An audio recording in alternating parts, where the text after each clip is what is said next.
قسطوں پر خرید و فروخت کا۔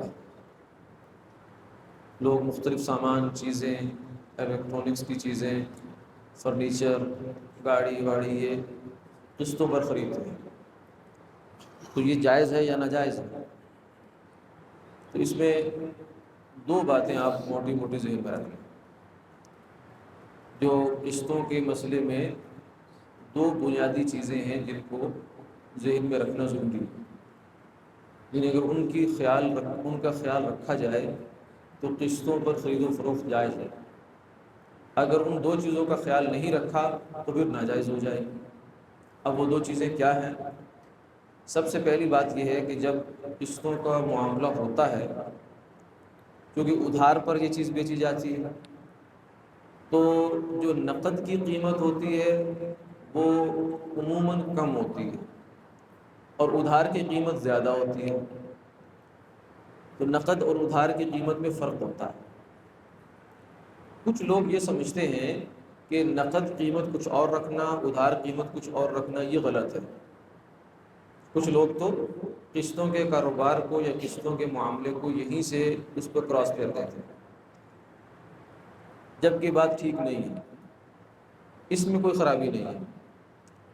ان لوگوں کو ایک شبہ لگتا ہے، ترمذی شریف کی ایک روایت ہے کہ نہا رسول اللہ صلی اللہ علیہ وسلم عن بیعتین فی بیعہ، کہ حضور صلی اللہ علیہ وسلم نے ایک عقد کے اندر دو عقد جمع کرنے سے منع کیا، یعنی ایگریمنٹ ایک چیز کا اور ہے، ساتھ میں آپ نے ایک دوسری چیز کا بھی ایگریمنٹ اس کے اندر ڈال دیا، دو الگ الگ معاملے کریں، ٹھیک ہے، صبح سے شام تک ہم 10 معاملے کرتے ہیں، لیکن ایک ہی معاملے کو دوسرے معاملے کے ساتھ ایسے نتھی کرنا، جیسے بھائی میں تمہیں یہ چیز فروخت بھی کرتا ہوں بشرطے کہ تم مجھے قرضہ دو۔ قرضہ ایک اور چیز ہے اور کسی چیز کی ٹرانزیکشن، سیل پرچیز ہے، ایک اور چیز ہے، تو ان دو باتوں کو جمع کرنا اس سے منع کیا، تو حدیث پاک میں اس سے منع ہوگا۔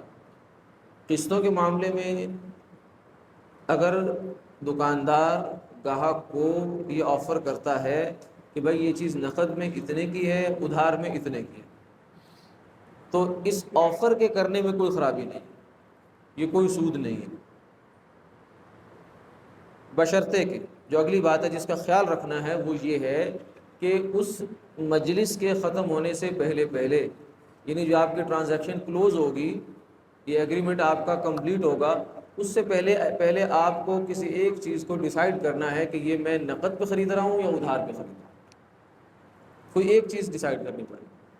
اگر کوئی ایک چیز ڈیسائیڈ نہیں کی اور آپ اٹھ کر چلے گئے اور چیز لے گئے اور آپ نے اس کو ایسے چھوڑ دیا کہ بھائی اگر تو میں نے پیمنٹ کر دی کیش تو پھر تو اتنے کی ہے، لیکن اگر پیمنٹ کسی وجہ سے لیٹ ہوگی تو پھر اتنے کی ہے، تو یہ منع ہے، یہ نہیں ہو سکتا۔ آپ کو کسی ایک چیز پر اسی وقت ایگری کرنا، اپنی ٹرانزیکشن کلوز کرنی ہے کسی ایک پوائنٹ پر، کسی ایک پرائس پر، یا کیش پر یا ادھار پر۔ اگر آپ نے یہ کر لیا تو یہ سٹیپ آپ کا کلیئر۔ اس کے بعد آگے ایک مسئلہ اور ہوتا ہے، قسطوں کی خرید و فروخت میں آگے ایک مسئلہ اور ہوتا ہے، وہ یہ ہوتا ہے کہ جب قسطوں کا ایگریمنٹ سائن ہو رہا ہوتا ہے تو اس میں یہ شرط لکھی ہوتی ہے، کلاس لکھی ہوتی ہے کہ بھائی اگر میں نے قسط لیٹ کی تو اتنا جرمانہ ادا کروں گا، ایکسٹرا، اس پر ایکسٹرا چارجز جو ہے وہ میں ادا کروں گا اگر میں نے قسط لیٹ کی۔ پینلٹی کہتے ہیں، کوئی کچھ کہتا ہے، کوئی کچھ کہتا ہے، جرمانہ کہتے ہیں، جو مرضی کہہ لیں، لیکن اتنی اماؤنٹ وہ میں ایکسٹرا پے کروں۔ تو یہ جو شرط لگانا ہے نا، یہ سود ہے۔ اس لیے عام طور سے معاشرے میں بول دیا جاتا ہے کہ قسطوں کا کاروبار جو ہے اس میں سود ہوتا ہے، لیکن اس صورت میں، ہر صورت میں نہیں۔ اگر یہ شرط نہیں ہے کہ بھائی قسط لیٹ ہوئی تو بھی اضافی کچھ نہیں ہے، وہ علیحدہ مسئلہ ہے کہ اس کو ریکوری کی کیا صورت بنے گی، وہ ایک تفصیل ہے، ابھی وقت مختصر ہے، لیکن اتنی بات طے ہو کہ اضافی قسط لیٹ ہونے پر جرمانہ نہیں ہوگا، تو پھر یہ معاملہ ٹھیک ہے۔ اگر یہ شرط لگا دی تو پھر یہ معاملہ ٹھیک نہیں، پھر آپ نے سود کو اپنے معاملے میں داخل کر دیا۔ کیوں؟ اس لیے کہ جو چیز خریدی گئی ہے اس کی جو قیمت ہے وہ ہمارے ذمے قرض ہے. قرض مثلا فریج خریدا، نیٹ پہ آ رہا ہے، کیش پہ آ رہا ہے وہ 70,000 کا، 6 مہینے کے ادھار پر انہوں نے بولا لاکھ کا، ٹھیک ہے ایگری ہو گئے، ڈیل کلوز ہو گئی. اب اس کے بعد یہ جو 1,00,000 روپیہ ہے نا، یہ اس بندے کے ذمہ قرض ہے. اب اگر کوئی آدمی یہ کہتا ہے کہ اگر تو یہ تم نے دیا ہر مہینے قسط اپنے وقت پہ دی تو پھر تو 1,00,000 ہے، لیکن اگر ہر مہینے قسط وقت پر نہیں دی تو پھر ہر مہینے آپ کو 2,000 3,000 ایکسٹرا دینے پڑیں گے. جتنی جتنی لیٹ کرتے جاؤ گے اتنے زیادہ چارجز لگتے چلے جائیں گے. تو یہ 1,00,000 روپے کے لیٹ کرنے پر اضافی پیسے لیے جا رہے ہیں.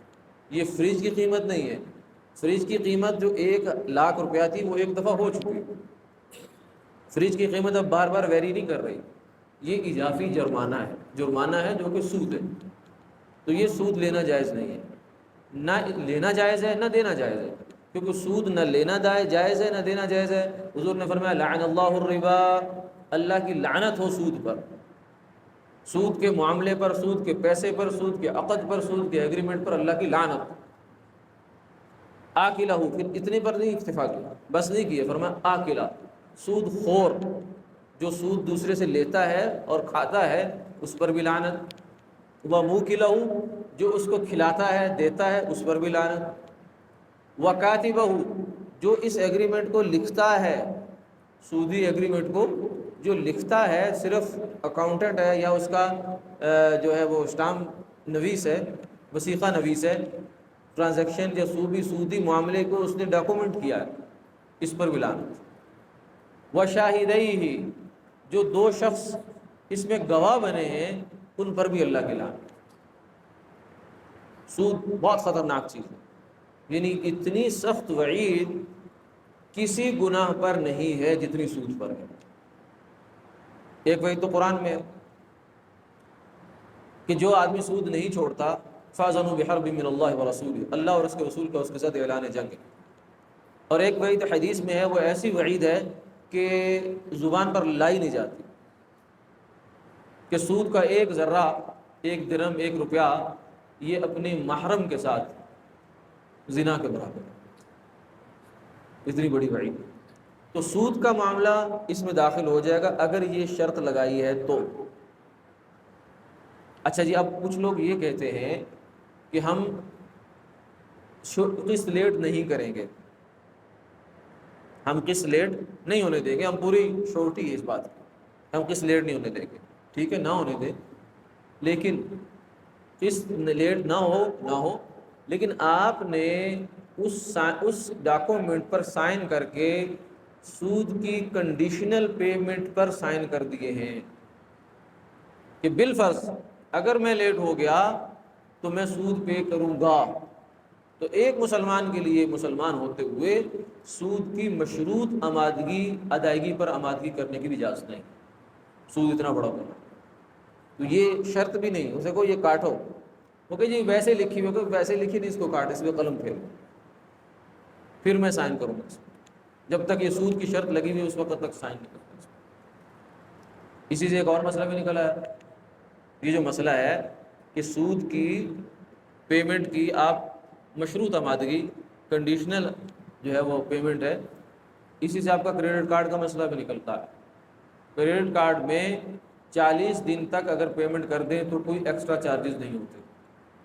اگر 40 روز سے، عام طور سے 40 یہ ہو سکتا ہے، کچھ پالیسیاں آگے پیچھے بھی ہوتی رہتی ہیں، بہرحال ایک مثال ہے، 40 روز سے اوپر چلا جائے تو اس سے کوئی انٹرسٹ لگنا شروع ہو جاتا ہے.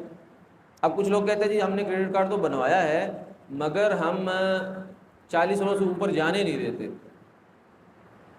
تو بھائی ٹھیک ہے، جانے نہیں دیتے، ایک تو یہ بھی آپ کے اختیار میں نہیں ہے، انسان کے اختیار میں کچھ نہیں ہوتا، حالات اس کے اختیار میں نہیں ہے. بیمار ہو جاتا ہے آدمی کو، کچھ مسئلہ عارضہ پیش آ جاتا ہے تو 40 روز گزر گئے تو وہ تو بنیا اور ساہوکار تو سود لے گا اپنے آپ سے. اب آپ کہیں جی میری تو نیت نہیں تھی، نیت تھی یا نہیں تھی، عملاً آپ کو سود دینا پڑ رہا ہے. دوسری بات وہی ہے کہ سود کی مشروط آمادگی کرنے کی بھی آپ کو اجازت نہیں، اس لیے عام حالات میں بلا وجہ کریڈٹ کارڈ بنوانا یہ جائز نہیں ہے. ڈیبٹ بنائیں، جو آپ کا جتنا اس کے اندر بیلنس موجود ہے اس کے اندر سے خریداری کریں، کریڈٹ نہیں اٹھائیں، کیونکہ یہ کریڈٹ سود کے ساتھ جڑا ہوا ہے، اور سود بہت بڑا گناہ ہے، مسلمان اس کو ایزی نہیں لے سکتے۔ اللہ تعالیٰ ہمیں سمجھ عطا فرمائے اور عمل کی توفیق عطا فرمائے۔ تو یہ دو چیزیں، ایک کہ اسی سیٹنگ میں جو پرائس ہے اس کو لاک کریں، کیش کا لیے یا ادھار والی اس کو کر لیں، اور دوسرا یہ ہے کہ یہ والی کلاز نہیں ہونی چاہیے اس کے۔